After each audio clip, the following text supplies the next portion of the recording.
มาเห็นเรียกต่างเลยเนาะในเรียกปกติเหมือนกันเนาะตอนเรียกเนี่ย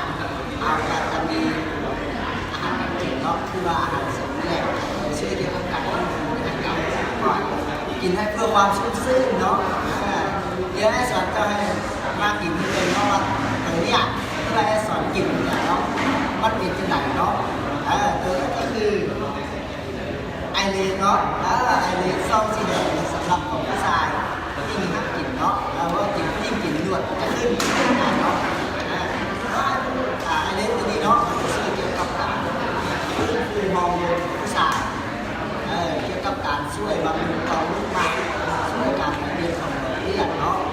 ช่วยเพิ่มปริมาณน้ำประสิทธิภาพให้แข็งแรงหลายสิ่งเนาะบำรุงเป็นพันที่สุดของหมักเนาะที่มาช่วยเกี่ยวกับการทำให้ความชุ่มชื่นสะอาดและมีข้าวนำข้าววันเนาะที่มาช่วยบำรุงความชุ่มชื่นของเราและก็จะมีส่วนประกอบของน้ำข้าวเนาะที่มาช่วยในการให้เลือดของเราเดินได้ดีบำรุงหัวใจของเราเนาะช่วยฮอร์โมนของเราเนี่ยกลับมาทำงานได้ปกติเพราะใจเนี่ยปกติเนี่ยอายุ26 ปีขึ้นไปแล้วการรับฮอร์โมนของผู้ชายเราจะดีเนาะจะรับถอยหลังเรื่อยหลังจากนั้นผู้ชายจะมีปริมาณน้ำน้อยแล้วนะครับต้องกินอาหารเสริมช่วยเนาะมันก็คือตัวอันนี้ไอ้สอนที่ว่ากินให้มันเนาะมันไอเด็กกินมันจะเป็นยังไงเนาะเพราะว่าส่วน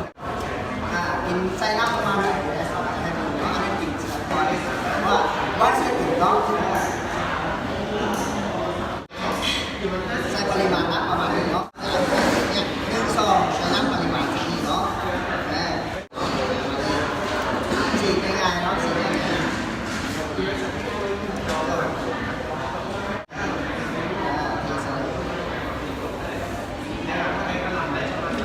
เทใส่ถุงมือเลยเนาะเนี่ยมันจะได้น้ำสีแบบนี้มันละลายง่ายๆเนาะแล้วปิดฝาปิดฝาน้ำปิดฝาให้สนิทแน่นเนาะแล้วเราจะเป็นเขย่าเนาะเขย่าแบบไหนเนาะเนี่ยมันจะมีถุงมือมันจะยังละลาย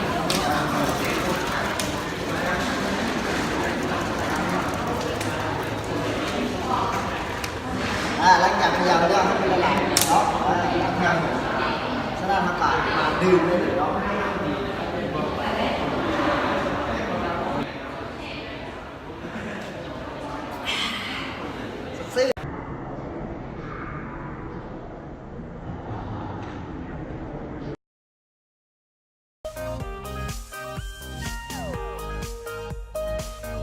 แอลอาร์จินินช่วยเสริมสร้างการเฮ็ดเวียกของต่อมใต้สมองและหลอดเลือดให้แข็งแรง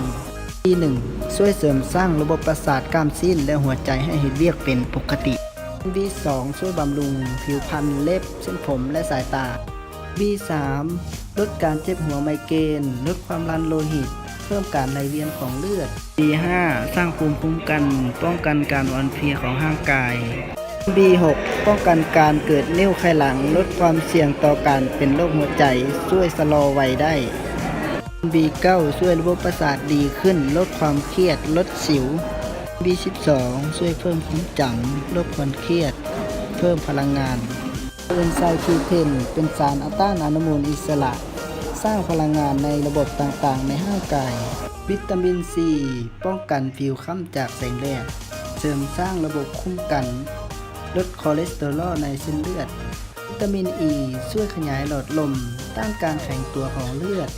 เป็นสารต้านอนุมูลอิสระช่วยยับยั้งการเสื่อมของเนื้อเยื่อหุ้มเซลล์และอวัยวะต่างๆ